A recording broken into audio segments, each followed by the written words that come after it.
Oi, pessoal, boa noite, bom dia para quem for assistir o nosso vídeo mais tarde, durante o dia, na parte da tarde. É uma alegria novamente a gente estar aqui, no nosso encontro, no nosso grupo de estudos sobre espiritualidade Chico Xavier. E como a gente tem feito, esse é o nosso quarto encontro, né? Como a gente tem feito, a gente tem sempre procurado trazer pessoas que dominem a sua área de conhecimento, que tragam informações para a gente, que possa fazer a gente crescer, a gente aprender, a gente evoluir, a gente ir nessa caminhada em busca do autoconhecimento, sempre um passo a mais em busca de si mesmo, né? Na verdade, a nossa luta aqui nesse orbe terrestre é contra as nossas limitações, é contra os nossos defeitos, é em busca da gente mesmo. E esse é o quarto encontro, como eu falei, nós tivemos 3 encontros. O primeiro encontro foi sobre este livro aqui, Recordações da Mediunidade, de Ivone do Amaral Pereira. Né? Eu sou suspeito em falar de Ivone, eu tenho praticamente a obra dela toda aqui. Acho lindo o estilo de escrita dela, até porque ela tem vários estilos, né? Que ela tem coautores, digamos assim, nada mais, nada menos do que Bezerra de Menezes, Leon Tolstói, né? E o Espírito Charles, que é o companheiro lá, o guia espiritual dela. Então, esse foi o nosso objeto do nosso primeiro encontro. No segundo encontro, nós trouxemos o Dirceu Abdala. Dirceu Abdala, ele veio falar sobre este livro aqui, né? Minha Amizade com o Chico Xavier. Para quem não conhece Dirceu Abdala, ele conviveu com o Chico aí a partir dos anos 80 até a morte do Chico, 2002, né? E trouxe conhecimentos, informações super interessantes da intimidade, da vida dele com o Chico Xavier. É um privilégio enorme ter podido estar com o Chico, né?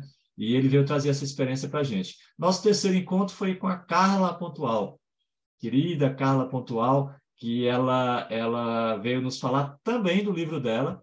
Eu não tenho ele aqui, mas já li e recomendo. O livro dela chama-se Até Onde Vejo. Sensacional. A Carla tem experiências diferenciadas desde pequena que ela consegue acesso com outros seres, não só seres desencarnados, como também de outras dimensões, né? Quem puder ler esse livro dela, sensacional. Quem quiser ver o vídeo que a gente gravou também com ela, também será uma experiência única. Pois é. E hoje a gente tem nada mais, nada menos que Júnia Caetano, que é a nossa querida convidada, e ela irá se apresentar e começar a falar daqui a pouco. Eu só vou pedir para que nós possamos fazer agora uma pequena oração, Lívia, Júnia e eu, para que possamos agradecer ao Divino por estar aqui nesse momento singular, nesse momento único de aprendizado, de busca do autoconhecimento. Como eu disse anteriormente, a gente buscando dar um passinho em direção a nós mesmos, buscando essa caminhada, nessa trajetória em direção à luz, em direção de tornar o ser humano melhor. Que assim seja. Pois bem, então, Júnia Caetano, seja muito bem-vinda. O microfone é seu. Boa noite, Anastácio. Muito agradecida pelo convite, por estar aqui com vocês, para a gente compartilhar aí esse conhecimento, né, que é a astrologia, que está no mundo aí há mais de 12 mil anos. Então, o que eu venho compartilhar é isso, né? Qual a importância da astrologia no nosso desenvolvimento, sobretudo espiritual, né? E fico muito feliz desse espaço, de eu poder estar contando tudo isso para vocês. Júnia, só para que as pessoas possam contextualizar quem é você, a sua história. A gente já teve uma conversa preliminar e tua história é bem interessante. Fale para a gente aí onde você mora, como você foi parar aí, alguns minutinhos aí para que a gente possa conhecer um pouco da tua trajetória. Uhum. Eu fui criada em São Paulo, capital, e vim aqui em Visconde de Mauá, num carnaval, e eu fiquei encantada com esse lugar. Isso foi há 32 anos atrás. E no ano seguinte eu me mudei para cá, sabe? E vim com meus filhos, e foi a melhor coisa que eu fiz. E não foi fácil vir para cá 32 anos atrás. Na cidade toda só tinha um telefone, né? E morei muitos anos sem energia elétrica e uma coisa e outra.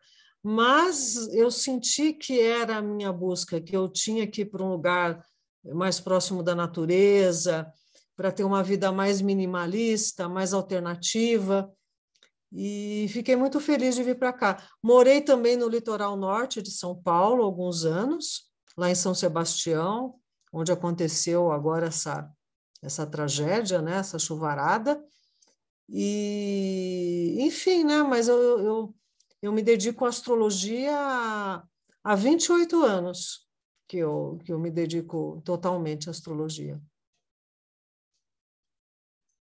Tá ótimo. Você quer que eu já abra o seu PowerPoint para a gente já dar início você falando? Sim, Pode podemos, ser? sim. Claro, Tá ótimo. claro. Aham.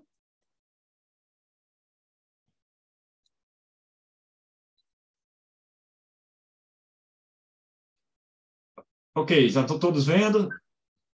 Ok, tá vendo direitinho, Júnior? Estou vendo, Ok, totalmente. Aham, aham. beleza. Fica à Então, vontade. eu vou começar a contar para vocês da onde surgiu a astrologia, porque todo mundo tem um conhecimento daquela questão do horóscopo, né? Mas a astrologia é muito mais que isso, né? O horóscopo é apenas um método de se trabalhar com esse conhecimento.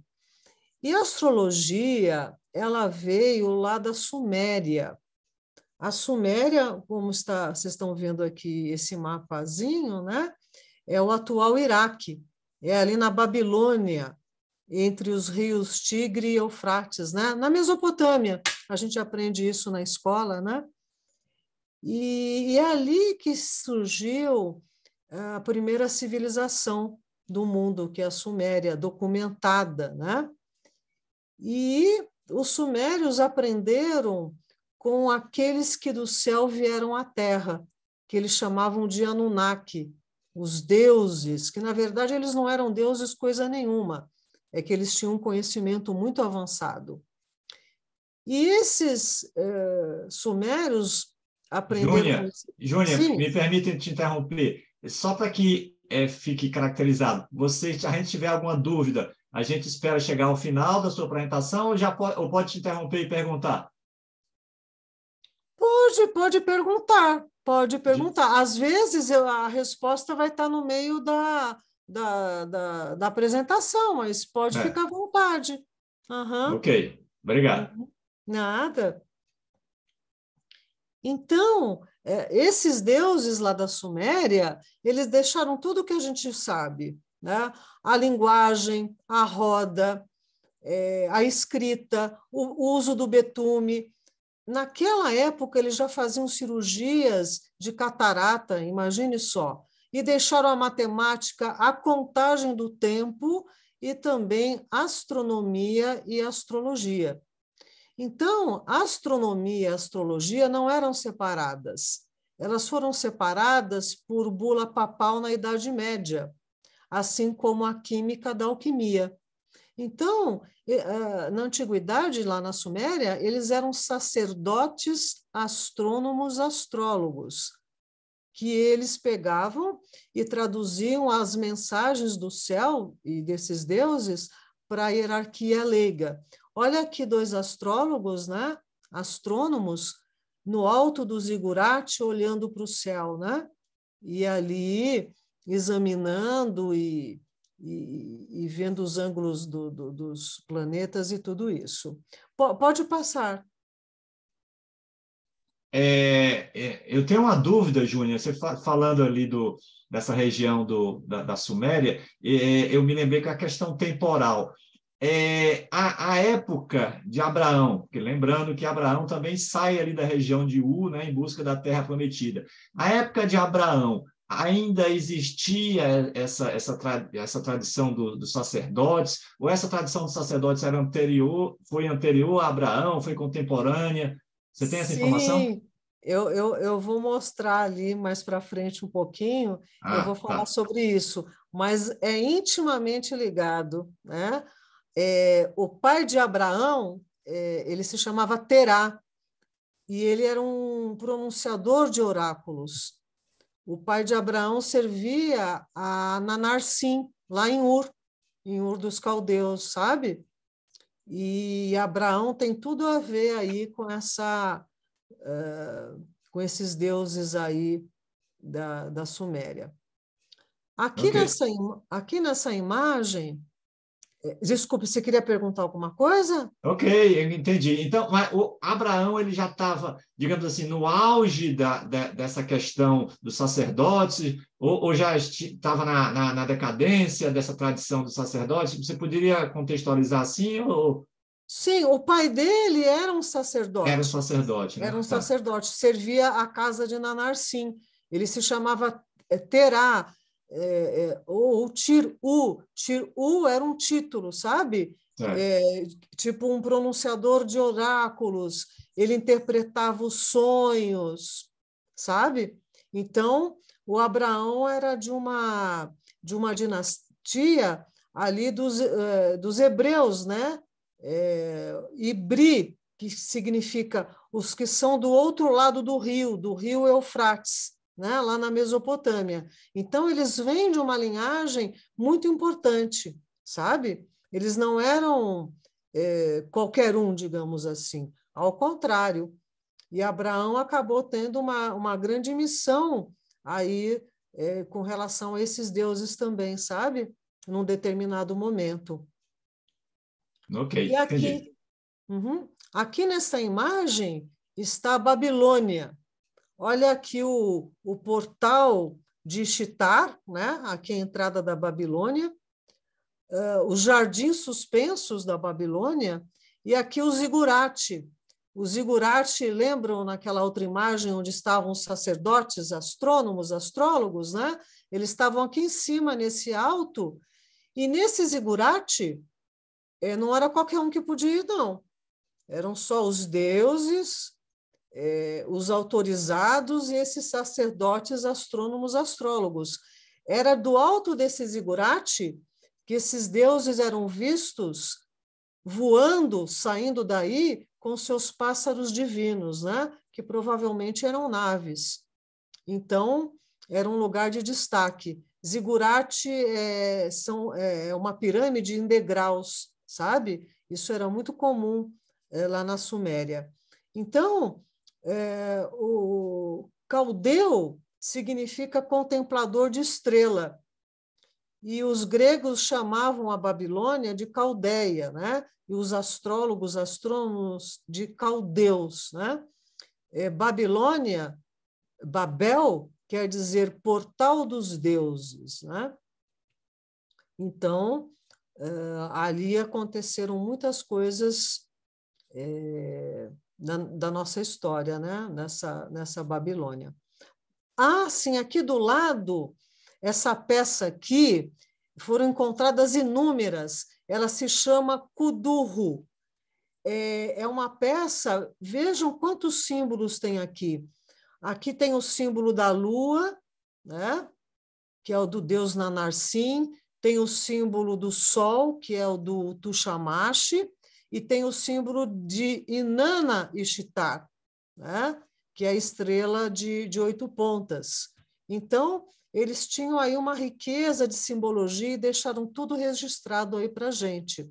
Pode passar ao próximo. É uma questão interessante também, né, nesse objeto, Júnior, é a Uhum. cobra. A cobra Sim, a pertence a várias serpente. tradições, né? A Uhum. serpente. Sim, bem lembrado. A cobra, a serpente, ela era símbolo do deus Enki, o Ea Enki, que nós já vamos saber um pouquinho dele um pouquinho mais para frente, né? Lembrando na Então, tradição, a tradição maia da serpente emplumada, que adorna os Sim, o templos, as pirâmides Quetzalcoatl, maias. E Quetzalcoatl, né? Não sei direito como pronuncia, mas é verdade, a serpente emplumada. Aham. E ainda se diz que esse Quetzalcoatl, né, o Quetzalcoatl, essa serpente emplumada, era um deus sumério que foi se exilar lá na América, sabe? Tem muitos estudos que mostram isso. E olhem aqui, aqui são as tabuinhas de argila que foram encontradas aos milhares na biblioteca do rei Assurbanipal, lá em Nínive, na Síria. Mas milhares delas, que até agora não foram todas traduzidas, não. Tem muitas e muitas ainda, então tem muita história para se descobrir. Então, veja, neste desenho aqui, esse desenho que nós estamos vendo aqui, está aqui na tabuinha, está vendo? Impressionante como eles faziam as coisas com muitos detalhes, né? Veja que o desenho tem o planeta Saturno, tem o Sol, tem a Lua crescente, e aqui eles estão bebendo cerveja. Foram os sumérios que inventaram a cerveja. Não sei se vocês sabiam disso. E aqui do lado está o zigurate, né? Que era o lugar lá que só os deuses e esses sacerdotes iam, e de lá eles ficavam voando para cima e para baixo, nos pássaros divinos. Pode passar, Anastácio. Júnior, um comentário interessante, esse zigurate aí, ele lembra muito a pirâmide de Gizé, né? Sim, sim. Uhum. Essa questão também que você traz aí da cerveja, a cerveja também era produzida no Egito, ou seja, houve um intercâmbio muito grande das tradições da Mesopotâmia com o Egito, né? Aham. E, na verdade, esses deuses só mudavam de nome. Porque, por Isso. exemplo, o Enki era o Ptah, o Marduk era o Ra, o Nijinsida da Suméria era o Tote do Egito, sabe? Então, na verdade, só mudavam os nomes. As divindades, digamos assim, eram as mesmas, sabe? Curioso, né? Curioso, bem interessante.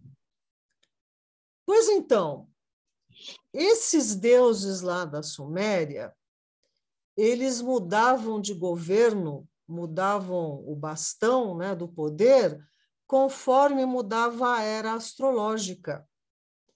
Então, cada deus lá lhe competia uma era. Uma era dura 2.160 anos, né? Então, é bastante tempo para governar.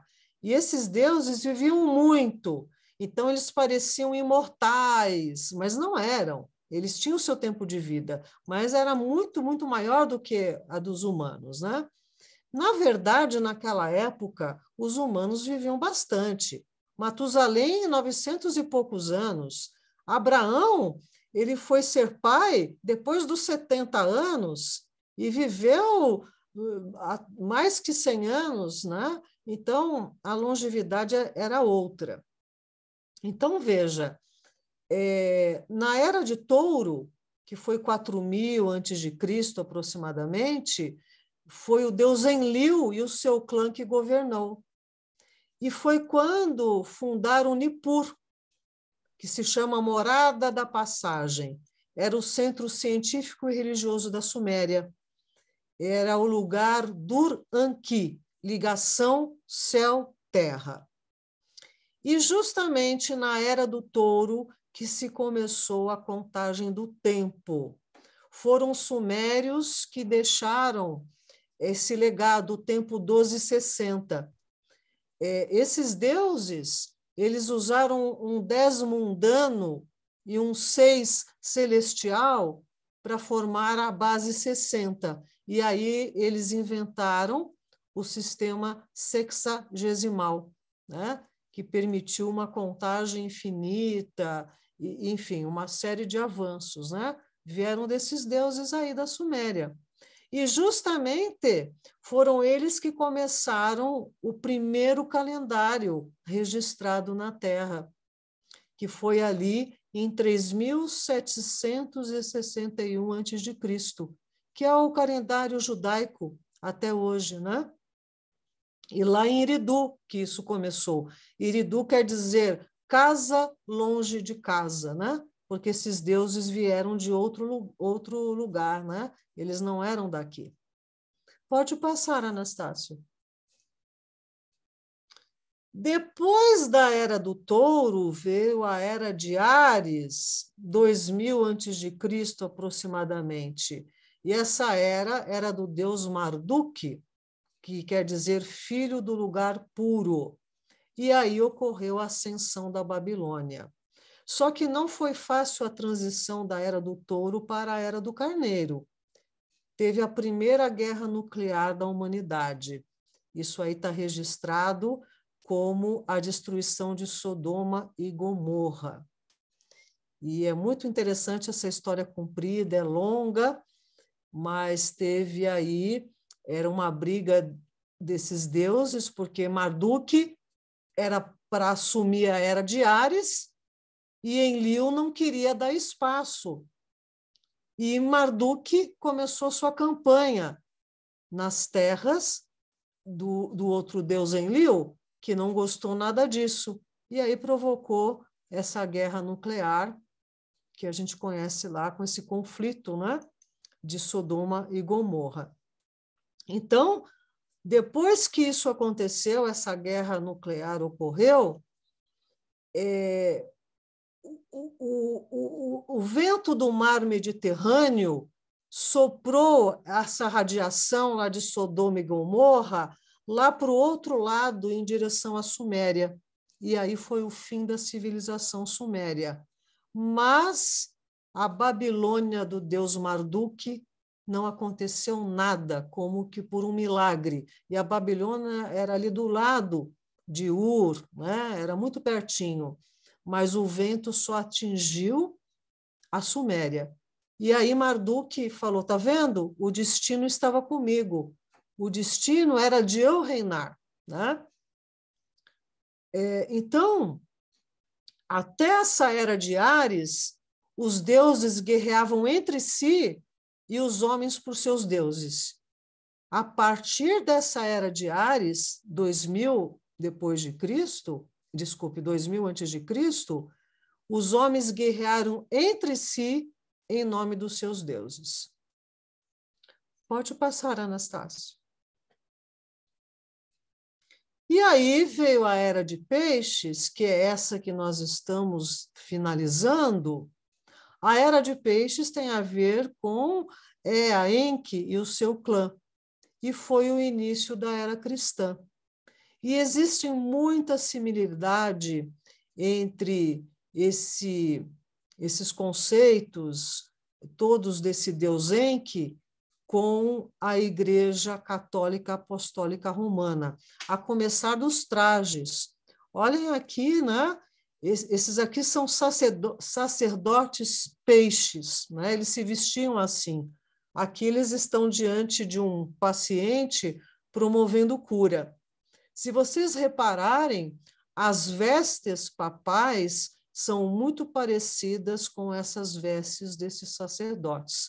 O toucado, o manto vermelho, né? Um cajado, olha aqui do lado, um cajado do deus Enki, está vendo? Aqui Enki está sentado num trono. Olha aqui a cruz no trono, que é o símbolo do cristianismo.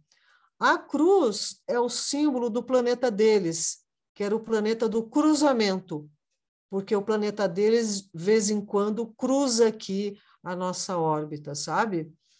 E esse Enki, ele sempre era visto com esse manto de água aqui, tá vendo? Dos dois lados tem um manto e uns peixinhos aqui, porque ele é da Era de Peixes.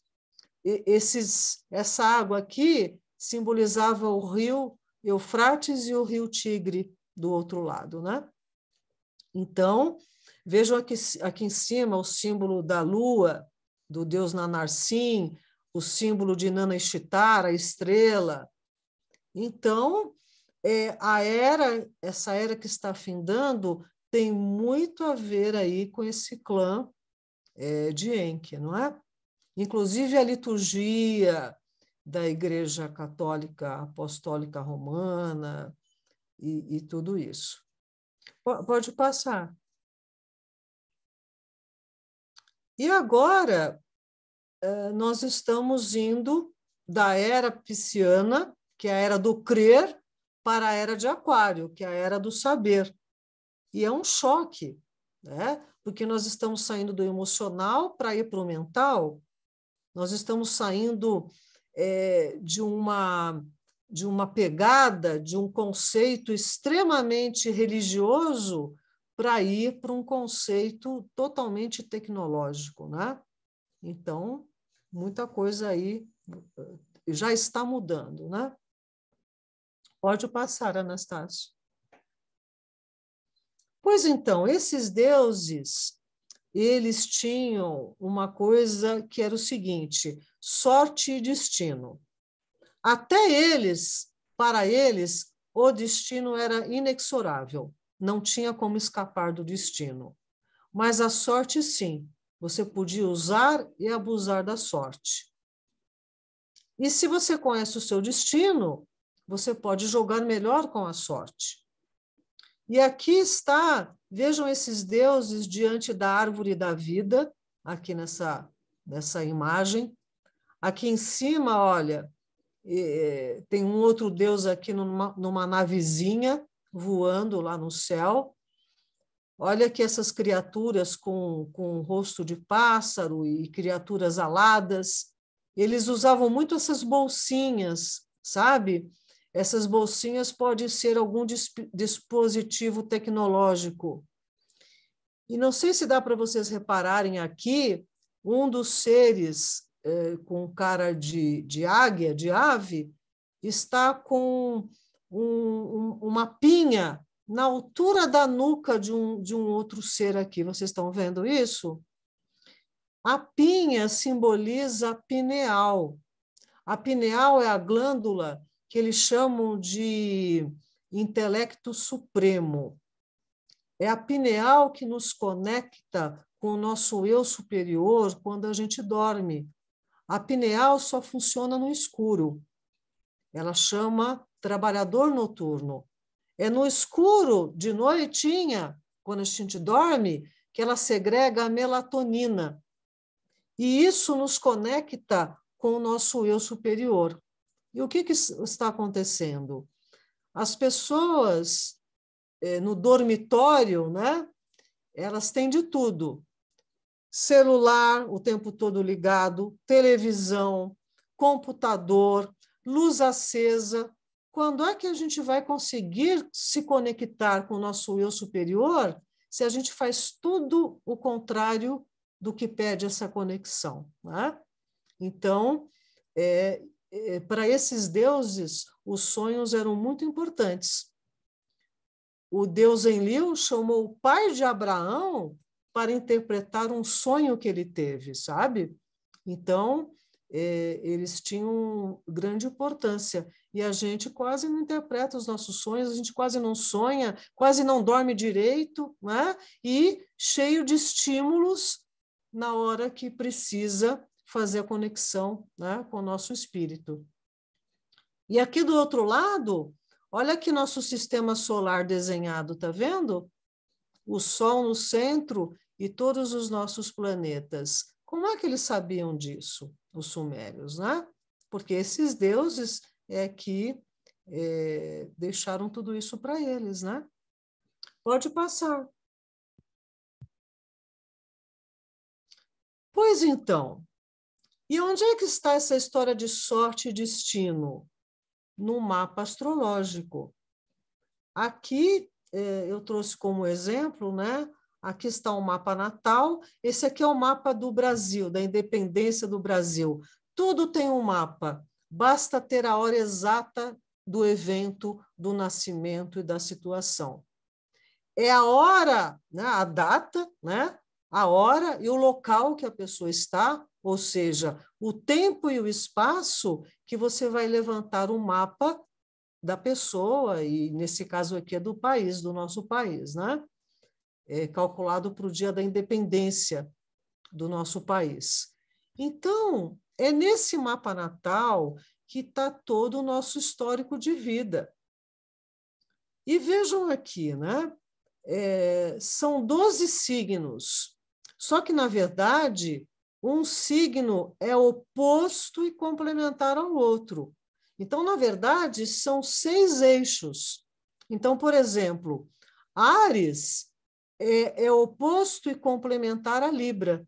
Então, tudo que falta em Áries está em Libra, e tudo que falta em Libra está em Áries. Então, o grande lance no nosso mapa é compreender a harmonia desses opostos, dessas polaridades. Então, cada setor aqui do mapa natal, que a gente chama de casa, tem a ver com o assunto.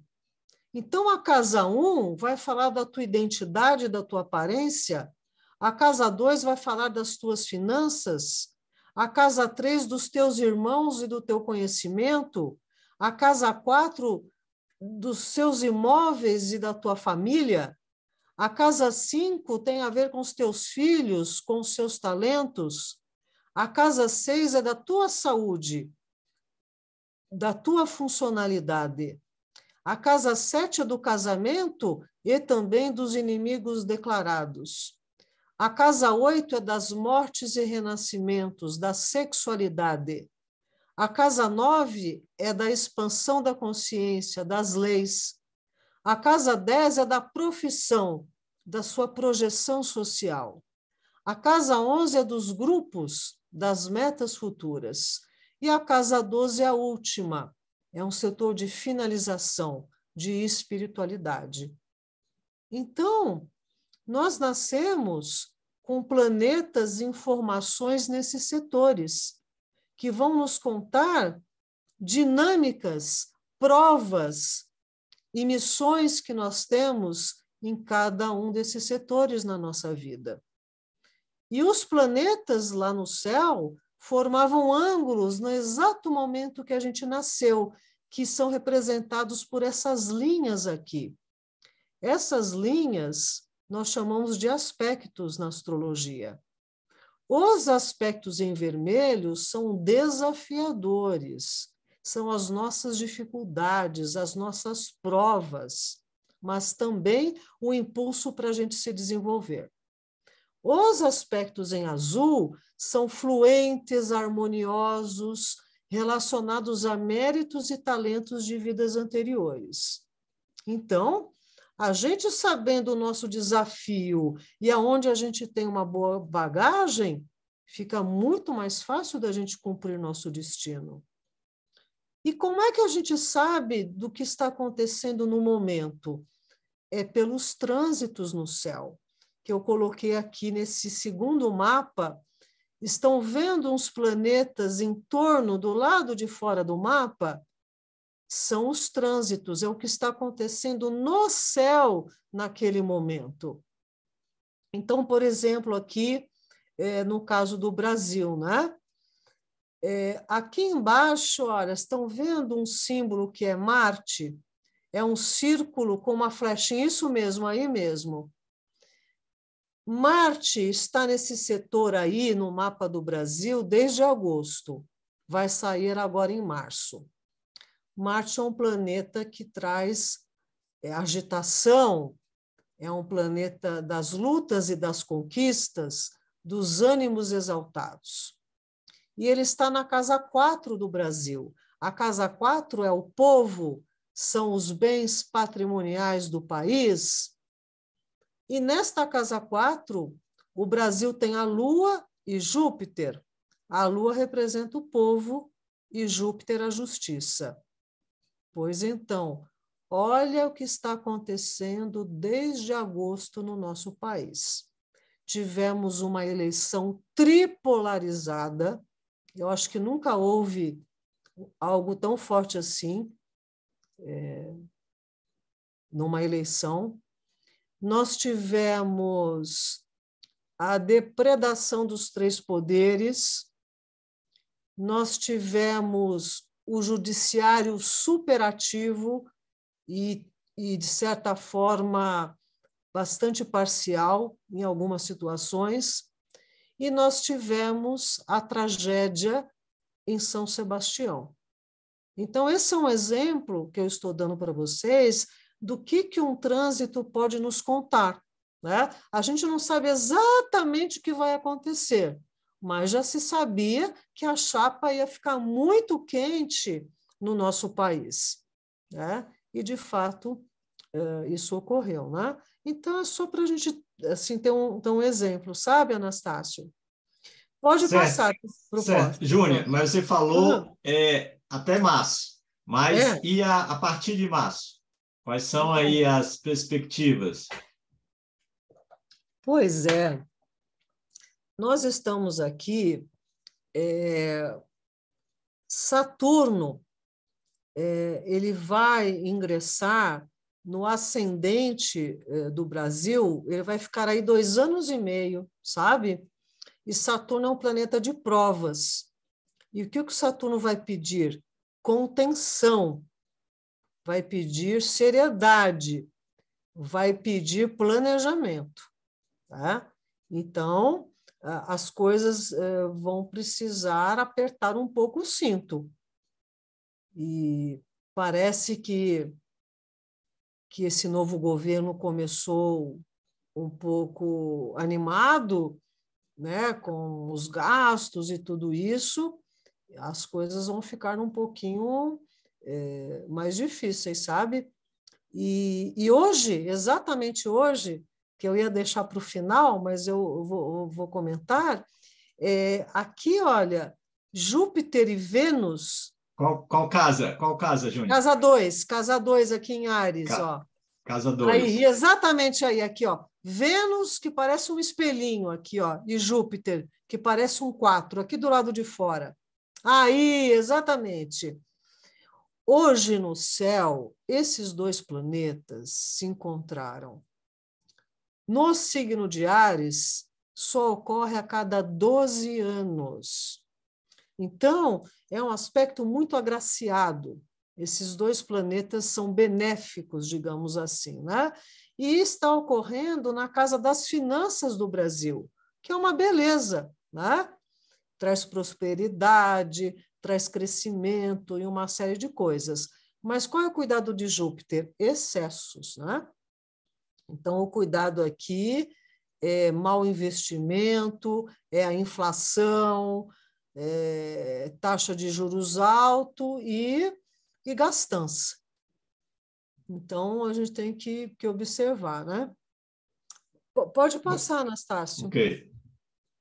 Uhum. Então, aqui eu vou dizer brevemente para vocês sobre os 12 signos e as 12 casas, é bem rápido mesmo, para a gente ter uma noção. Então, por exemplo, quando a pessoa fala assim, eu sou de Áries, né? Não é que você é tudo aquilo que Áries simboliza. Significa que, para você desempenhar uma série de coisas aqui nessa vida, as ferramentas de Áries foram oferecidas a você, sabe? Então, por exemplo, essas frases aqui que eu estou citando é de um poema muito bonito de Martin Schumann, que chama Alegoria dos 12 Signos. Ele fala que Deus reuniu 12 crianças e a cada uma deu uma tarefa. E para Áries, ele disse o seguinte: a tua vida é ação, e a única ação que te atribuo é de dar o passo inicial para tornar os homens conscientes da criação.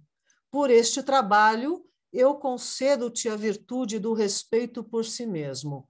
Então, o que Áries veio fazer? Mas eu não sou do signo de Áries. Opa! Em uma das 12 casas do teu mapa natal, você tem Áries. E ali, essas qualidades de Áries vão se manifestar. Compreende como é? Então, Áries veio trabalhar a identidade, a afirmação, a coragem. Coragem vem de coração. Coragem é quando você age com o coração, com consentimento interno. Então, onde você tem Áries no seu mapa, você vai trabalhar com essas características pioneiras, né, de abrir caminhos. Por isso que Áries tem a ver com a casa 1 e Marte, que rege Áries, é da mesma natureza, que é dos começos, né? Pode passar. Como eu disse, não tem 12 signos soltos. Eles são opostos e complementares.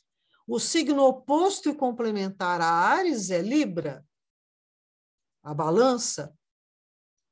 E qual foi a tarefa de Libra? Levar-te-ei onde quer que haja discórdia, para ensinar aos homens a cooperar. Pelos teus esforços, concedo-te o dom do amor. Então, Libra é o signo dos relacionamentos, da vida amorosa, do social. Então, a tarefa de Libra nessa vida é elevar a condição social das outras pessoas. Por isso que o Libra é um signo ligado à política, aos políticos, às leis, né? Então, por que Libra é oposto e complementar a Áries? Porque Áries é o guerreiro e toma iniciativa e é briguento. Então, tem outro lado lá de Libra para ponderar, para exercitar a alteridade, que é se colocar no lugar do outro.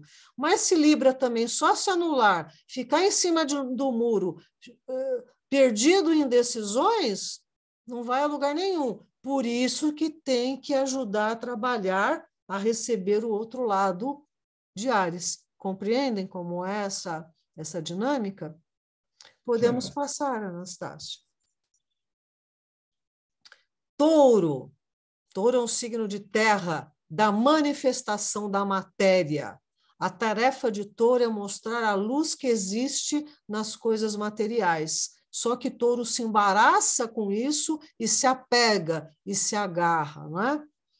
Touro, dou-te o poder de transformar a semente em substância grande e requer paciência. Para isso eu te concedo o dom da força. E Touro é assim, né? Oi, Firme. Júnia. Oi. Oi. A tua internet deu uma congelada aí, mas voltou. Voltou. Voltou? Ah, então tá bom. Tá péssima a internet. Alô, Tomara... alô, Júnia. Oi? Tá falando com... Tô aqui?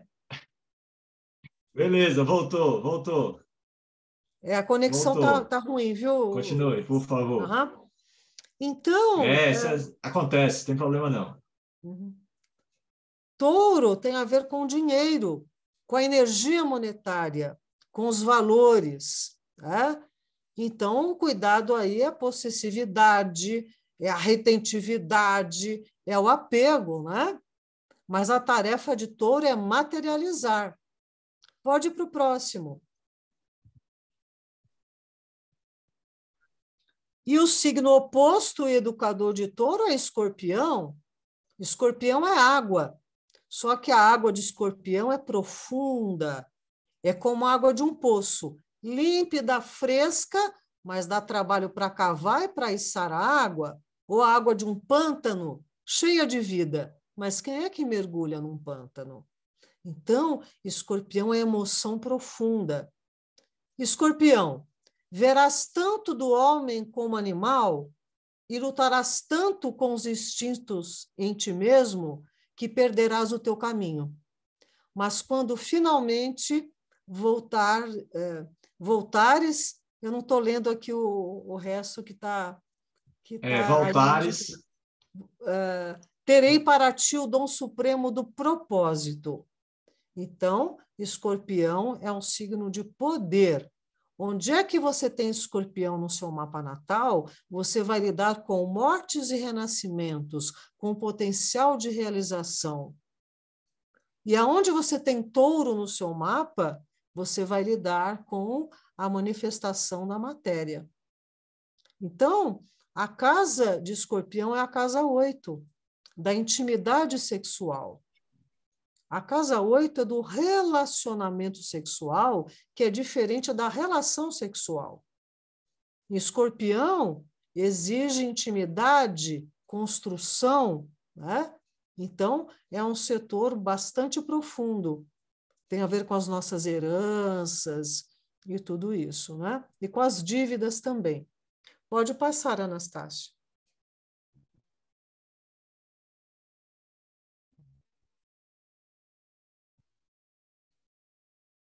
Gêmeos. Sim. Gêmeos é um signo de ar, mental, de comunicação, de conhecimento. Por isso que ele rege a casa 3, a da linguagem, a da expressão, a da interatividade.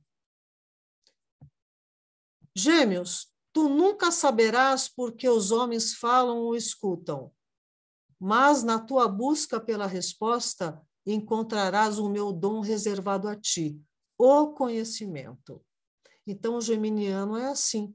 Ele precisa frequentar ambientes de A a Z, reunir subsídios, informações, fazer os links de milhares de informações.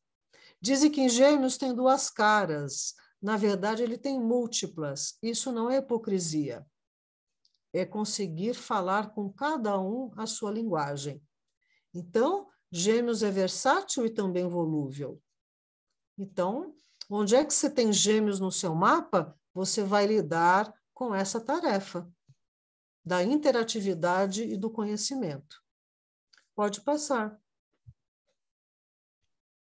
Sagitário é o oposto e complementar a Gêmeos. Sagitário é fogo. Sagitário é o caçador de si, é o buscador, é o peregrino. Não é fácil o Sagitário. Olha o centauro ali, né? Essa metade aí, cavalo, é a parte instintiva de Sagitário, exagerada, é daí que vem os coices, né? Que vai no excesso. A parte cavaleiro está ali dominando a parte animal. Mas a meta de Sagitário é espiritual. O arco e flecha está apontado para o céu. Mas Sagitário se perde muito nos excessos. Sagitário, eu peço que faças os homens rirem, pois entre as distorções da minha ideia, eles tornam-se amargos. Através do riso, dará aos homens a esperança, e por ela voltarás os olhos novamente para mim. Lhe dou a dádiva da abundância infinita. Agora, qual é o cuidado? A abundância verá desperdício, e a generosidade, permissividade. Então, o Sagitário trabalha com as crenças, com a fé, com a filosofia. Tá? Pode passar. Caranguejo é um signo de água, regido pela lua. Então, a gente brinca que os cancerianos são lunáticos, porque mudam de humores conforme as 4 fases da lua. E caranguejo é tenaz. Olha as pinças do caranguejo. E também a pega, agarra, né? Tem a coisa possessiva. A ti atribuo a tarefa de ensinar aos homens a emoção. Dou-te o dom da família, para que a sua plenitude possa multiplicar-se. Então, caranguejo valoriza o clã, a família, a dinastia, o lar. Tem muita gente, sobretudo mulheres, que não se identificam com caranguejo, porque falam assim, eu não gosto de ficar em casa e nem de ter 10 filhos e nada disso. A questão é a seguinte, há 100 anos atrás, até há 100 anos atrás, a mulher, ela era a rainha do lar, porque ela tinha que cozinhar, lavar, passar, costurar, fazer sabão, fazer massa em casa, criar 4, 5, não sei quantos filhos. Então, imagine a capacidade canceriana para gerenciar o lar. Só que na vida moderna, a mulher coloca essa capacidade para a vida profissional, fora do lar. Mas caranguejo tem essa força, né, de agregar, de nutrir a questão da base e da família. Né? Pode passar.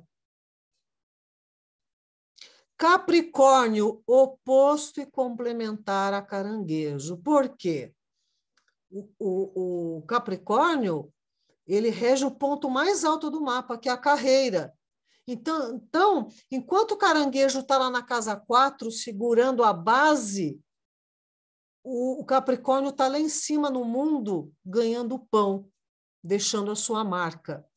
Então, Capricórnio é ambição. Onde você tem Capricórnio no mapa, você vai querer resultados. Você vai aplicar a responsabilidade, que quer dizer responder com habilidade. De ti quero o suor de tua fonte, para que possas ensinar aos homens o trabalho. Pelo jugo de tua carga, te concedo o dom da responsabilidade. Então, Capricórnio é assim, é mais sério. Caranguejo não, caranguejo é emocional, é sensível. Capricórnio é distante, é seco, é pragmático. Então, um complementando o outro. Pode passar. Leão, leão é fogo, leão é brilho, é criatividade, é alegria, né? Leão é arte, por isso que ele rege a casa 5, dos prazeres, do bem-estar, da infância, por isso que leão também é infantil, sobretudo no amor. Então, leão veio para exibir os seus processos criativos, né? Agora, tem o orgulho, a vaidade, o autocentramento, né? Leão gosta de agir com nobreza, mas o mundo inteiro não age assim, né? Leão, dou-te o dom de mostrar a minha criação para os homens, em todo o seu esplendor. Há alegria em seu trabalho. Para isso, concedo-te o dom da honra, sabe? Então, onde você tem leão no seu mapa, é que você vai trabalhar com esses arquétipos, né? O potencial criativo, a alegria, o lado romântico, sabe? Pode mudar. Aquário. Júnia, antes de você dar início aí, comentar o aquário, temos duas pessoas aqui do grupo que são aquarianos, né? Eu e a Lívia, não é isso, Lívia? Ah, que legal! Então vamos lá, vamos lá. Então, o leão é o oposto e complementar ao signo de vocês, que é aquário, né? Porque o aquário é mental.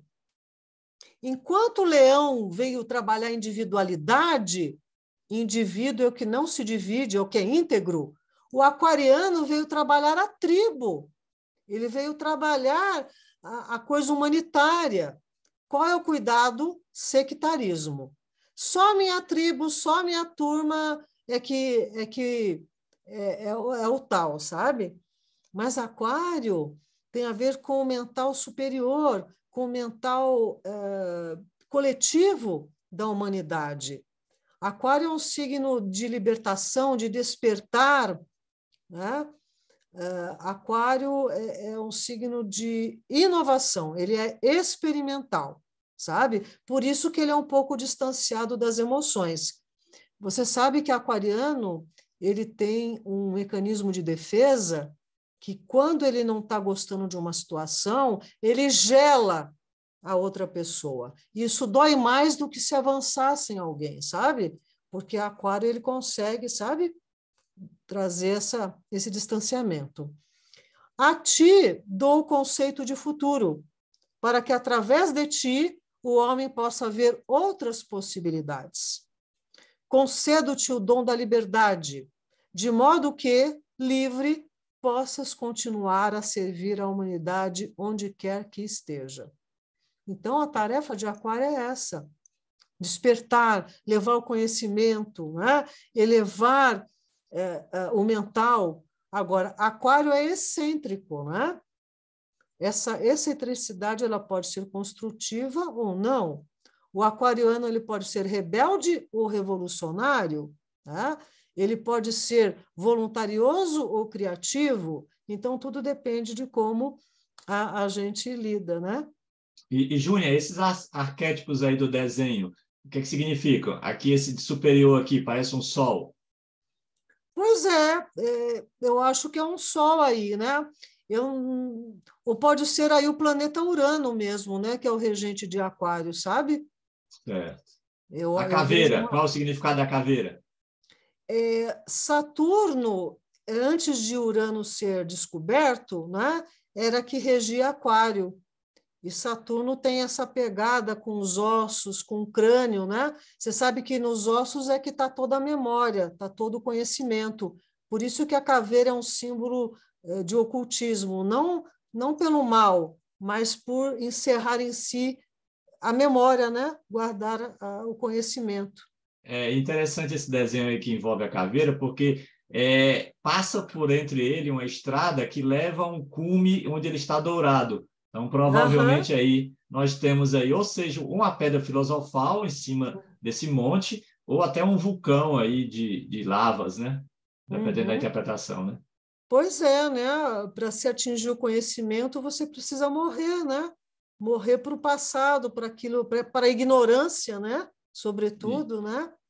E aqui o cântaro, né? Do aquário, esse cântaro de água lá embaixo vai virar eletricidade, né? É como a água lá nas, como é que chama? Lá em Itaipu, como é que chama? Nas Hidrelétricas, usinas, na hidrelétricas, né? hidrelétrica, né? É como a água que verte e depois ela gera eletricidade, energia. É a mesma coisa de aquário. Essas ondinhas aqui embaixo, que são os símbolos de aquário, são ondas de eletricidade, né? Aquário é mental, sabe? Ele tem a ver com o mental. Então, vertendo aqui sabedoria para a humanidade. O verbo de aquário é saber. Por isso que Ok. estamos indo para a era do saber, né? Beleza, Pode entendi. passar. Uhum. E aí a gente chega também no outro signo de outra componente do grupo, a Soraya, a virginiana. Ah, legal. Então, agora é o último par aqui de opostos. Virgem é um signo de elemento terra, então é pragmático, né? Virgem veio com a tarefa de separar o joio do trigo, o puro do impuro. Veja que essa tarefa sofisticadíssima no organismo, quem faz são os órgãos regidos por Virgem, que são os intestinos. Os intestinos são muito análogos ao nosso cérebro, até mesmo no formato. Então, o virginiano ele está aqui nesse mundo para trabalhar a purificação. Agora, qual é o cuidado? Os virginianos são criados com padrões de perfeccionismo tão elevados que são impraticáveis. E aí eles ficam num dilema muito grande, porque são muito exigentes, a começar de si próprios, né? Então, o que o Virgem precisa trabalhar, que nós já vamos ver, é o lado oposto, que é peixes. A crítica amorosa, a crítica com suavidade, né? Então, Virgem tem a ver com o corpo, com a saúde, com a consciência corporal. Onde você tem Virgem no mapa, você tem que trabalhar com essas questões, né? Virgem trabalha com o serviço, né? A ti peço que empreendas um exame de tudo que os homens fizerem com a minha criação. Para que assim o faças, eu concedo-te o dom da pureza de pensamento. Então, o virginiano está sempre analisando, ele está sempre ponderando, ele está ali nos critérios. Por isso que muitas vezes ele tem dificuldade com a espontaneidade, né? Porque ele tem essa tarefa, ele é o fiscal, né? Pode Entendi. passar. E o último signo, que é oposto e complementar à Virgem, que é peixes. A água de peixes é a água do oceano. Então, é maré alta, é maré baixa. Peixes é um signo de extremos, né? Muito emocional, impressionável, sonhador, mediúnico, espiritualizado e também bastante desligado, né? Distraído. A ti dou a mais difícil de todas as tarefas. Peço-te que reúnas todas as tristezas dos homens e as tragas de volta para mim. Por esta tarefa, eu concedo-te o dom mais alto de todos. Tu serás o único dos meus 12 filhos que me compreenderá. Então, Peixes tem a ver com a compreensão. Veja que Peixes é muito ligado à psicologia, às terapias. A casa 12, que é a de Peixes, tem a ver com os orfanatos, hospitais, asilos, presídios, manicômios, com toda a sorte de entidades que precisam da gente. Peixes é a transcendência, né? É o último signo. Por isso que ele tem a ver com essa coisa da compreensão, né? E com uma energia amorosa bastante profunda, né? Agora, o cuidado é a ingenuidade, né? É acabar ficando muito sem organização. Por isso que Peixes tem que aprender com Virgem, né? A água de Peixes vai fertilizar a terra de Virgem para não ficar seca e estéril. E a terra de Virgem que vai dar suporte para essa água de Peixes, né, se esparramar. Pode passar. Ok. Uhum. E agora eu encerro aqui mostrando para vocês esse mapa que é de hoje, né? Aliás, esse mapa foi de ontem, dia 2. Hoje é dia 2, né? Imagina. Perdão. Aqui, olha. Hoje, às 2h36 da manhã, que ocorreu essa conjunção aqui, olha, na casa 3, Vênus e Júpiter em Áries. Aqui, ó, mais para cá. Isso aí, esses dois aí. Como eu estava dizendo, essa conjunção, ela é abençoada. A cada ano acontece num signo. Neste ano foi em Áries, a última vez foi há 12 anos atrás, a próxima em Áries daqui a 12 anos. Então, veja, quando a gente sabe onde a gente tem esses 12 graus de Áries no mapa, essa conjunção Vênus-Júpiter vai potencializar com bênçãos aquele setor.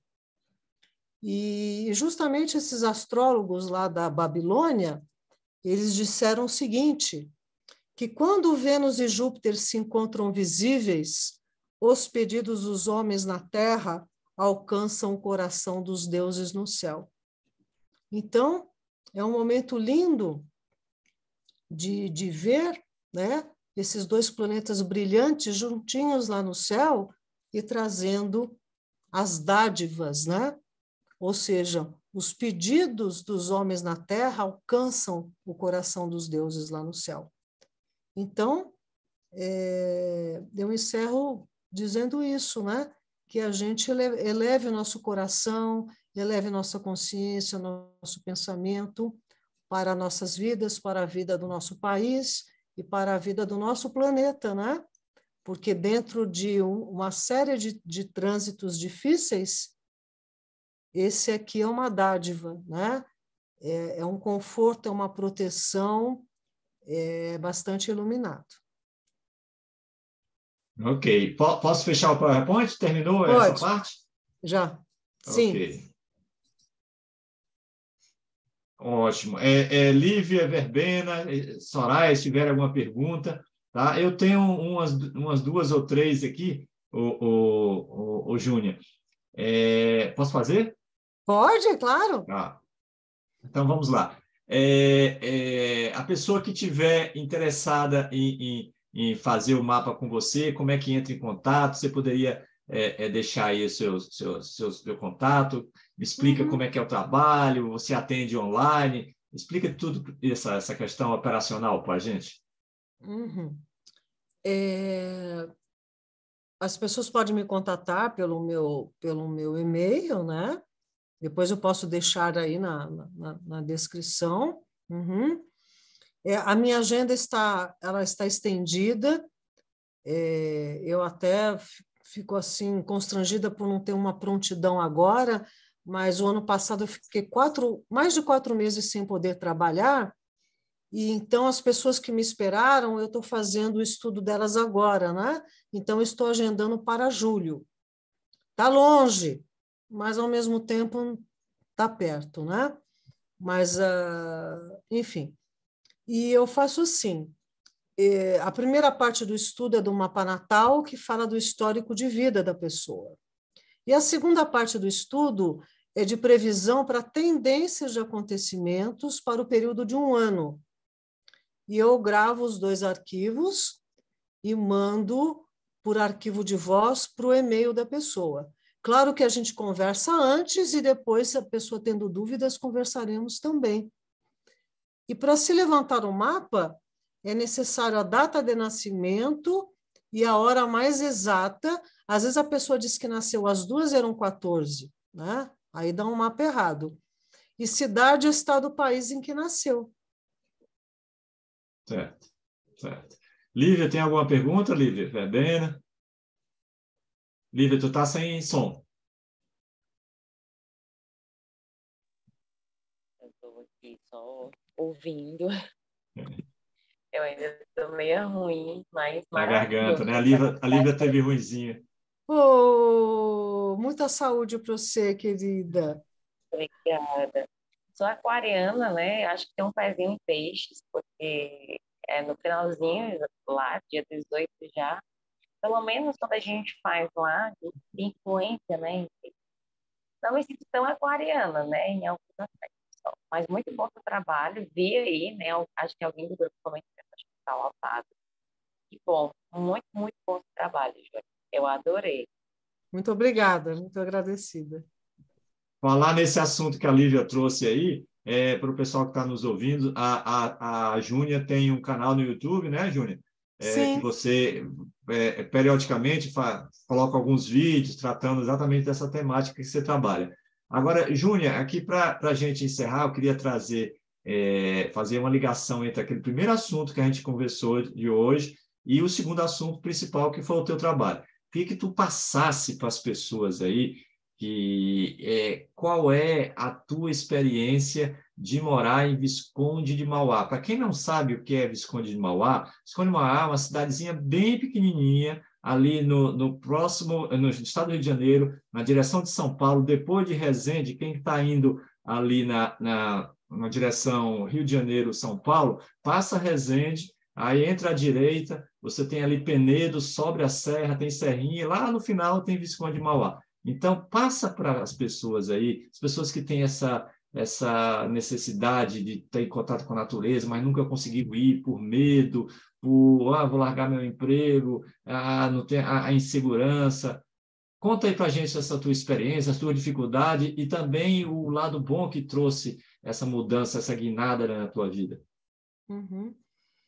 Bem, eu sempre assim, não gostava muito de viver em São Paulo, né? Mas toda a minha família lá e trabalhava, isso, aquilo.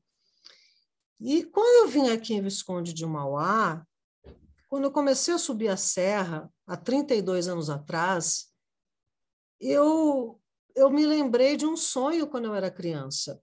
Quando eu era bem criança, acho que talvez uns 4 anos, no máximo 5, toda noite eu sonhava que eu ia para um lugar de montanha. Só que com 4, 5 anos eu não tinha essa referência.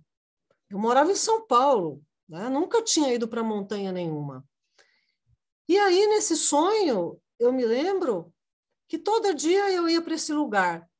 Chegou num dia que, quando eu cheguei para entrar nessa montanha, nesse lugar, estava fechado.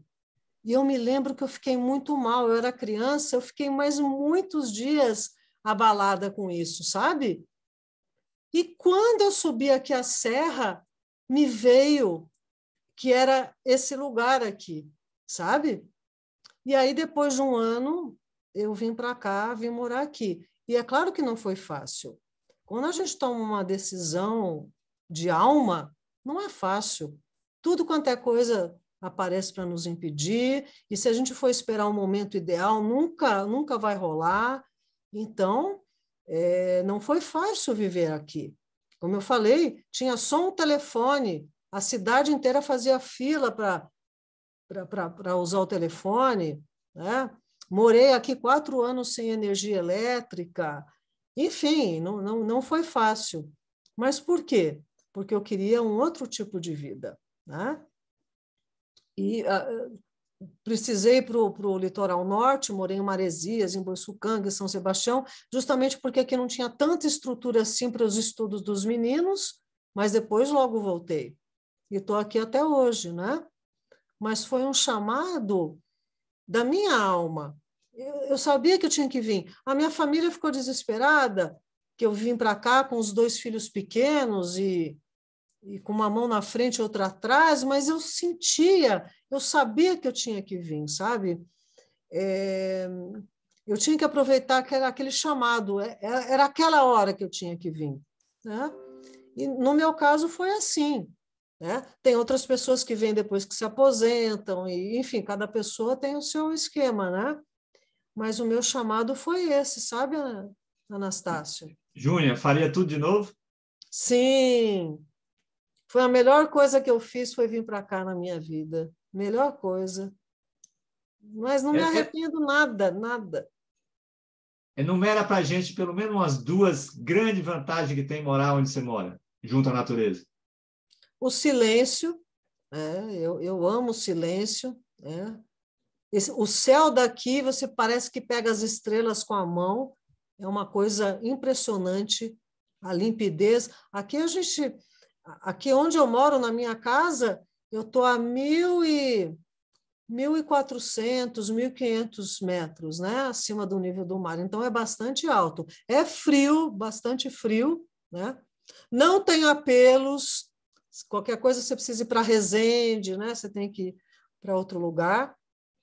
Então, para mim, importante é isso: o silêncio, estar comigo mesmo, ter uma vida mais simples, né? Para não depender tanto de tanta coisa, né? É isso. Que história bonita a tua, Júnior. Gratidão aí por compartilhar com a gente, tá? Teve a coragem de tomar essa decisão, que não é fácil, aí todos nós sabemos o quanto a dificuldade, mas aquela voz interior falou mais alto e você teve coragem de executar. Verbena, alguma pergunta para a nossa convidada?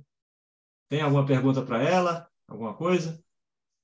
Sim, boa noite, Júnior, é um prazer enorme te conhecer. Eu vi você no programa do Flávio Vale, assisti o programa inteiro, adorei a sua fala lá.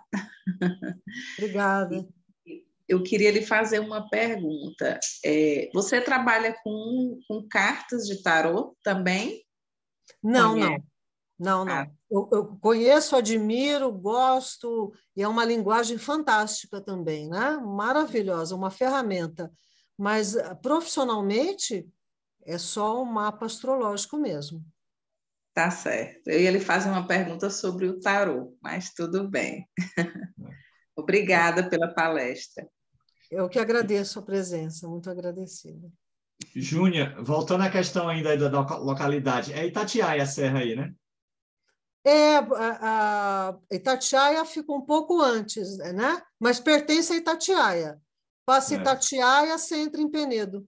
Certo. E para aquele pessoal que gosta de ufologia, está nos ouvindo aí, a gente sabe que essa região sempre tem essas questões de aparições e tudo mais. Você já viu, você ouviu falar? Qual é a tua experiência com relação a isso? Olha, o que eu vejo é como se fosse uma estrela que fica fazendo evolução, e vai para lá e vai para cá, e pisca e acende, aumenta de luz, diminui, muda de cor. Eu vejo isso, mas nunca vi pertinho de dizer, é uma nave, dá para ver o ET lá. Isso não, mas tem muito aí na região? Tem muito na região isso? Tem, né? Eu vejo, né, daqui de casa. E assim, com frequência, sabe? E não é balão, né? Não é a estrela está lá, ela vai para cá e vai para lá e sobe e desce, sabe? Você vê a evolução, né? É muito interessante, mas assim, eu nunca tive contato, nada disso, não. Certo. Pois Júnior, Mais uma vez, gratidão pelo carinho da presença, parabéns aí pela competência, pela disponibilidade em estar nos orientando, nos ajudando. E eu gostaria de convidar para você fechar o nosso encontro com uma oração, um mantra, com as suas palavras, o que você quiser. Uhum. Ok, eu vou colocar aqui uma oração que ela se chama Prece às 7 Direções Galácticas, sabe? E então eu vou fazer e agradeço muito a oportunidade, o convite, a companhia, muito agradecida de verdade, viu? Então vamos lá. Desde a casa leste da luz, que a sabedoria se abra em aurora sobre nós, para que vejamos as coisas com claridade. Desde a casa norte da noite, que a sabedoria amadureça entre nós, para que conheçamos tudo desde dentro. Desde a casa oeste da transformação, que a sabedoria se transforme em ação correta, para que façamos o que tenha que ser feito. Desde a casa sul do sol eterno, que a ação correta nos dê a colheita, para que desfrutemos os frutos do ser planetário. Desde a casa interior da Terra, que o pulsar do coração de cristal do planeta nos abençoe com suas harmonias, para que acabemos com as guerras. Desde a casa superior do paraíso, onde se reúnem a gente das estrelas e os antepassados, que suas bênçãos cheguem até nós agora. Desde a fonte central da galáxia, que está em todas as partes ao mesmo tempo, que tudo se reconheça como luz de amor mútuo.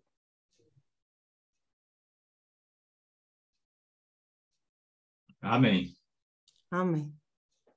Ótimo. Então, com as palavras da Júnia, a gente dá por encerrado o nosso encontro, agradecendo a todos que estiveram presentes. Júnia, por gentileza, me mande as informações que você quer que eu coloque na descrição aí do vídeo, porque amanhã eu devo publicar no YouTube. Aí, se você quiser só o e-mail, o WhatsApp, o que você quiser, a gente coloca para que as pessoas possam entrar em contato com você. Tá bom? Ok, muito agradecida, viu? Foi um prazer e uma alegria. Gratidão a todos. Tchau, fiquem com Deus. Amém. Tchau. Tchau.